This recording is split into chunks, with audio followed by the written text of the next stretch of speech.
เบิ่งเขานะครับฝนตกแห้งเกี่ยวออกหมดแล้วฝนตกถึกหมดตกลงที่ดินหมดย่านที่บ่เปลี่ยนกินแล้วกินก็ได้กิน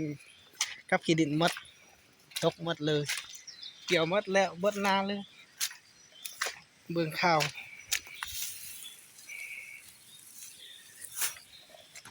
ผู้ใดมีเงินมีอหย่างมาช่วยเด้อเป็นทหารลาวมาช่วยกันคนเข้าแท้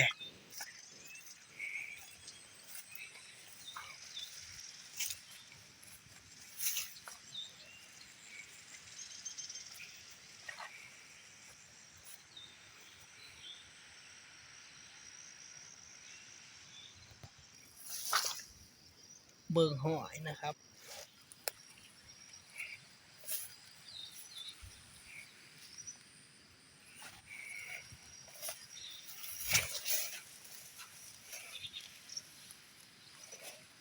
ใช่ป่ะ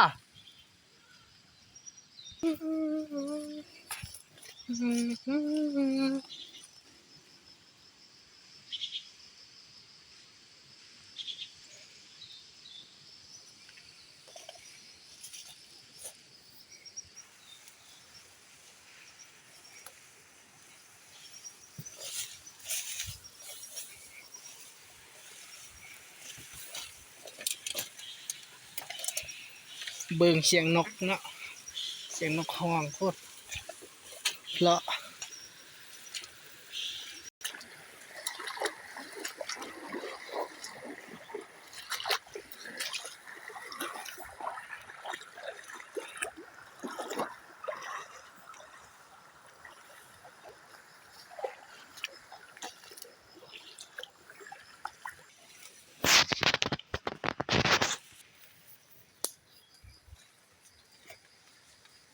สวัสดีครับสวัสดีครับ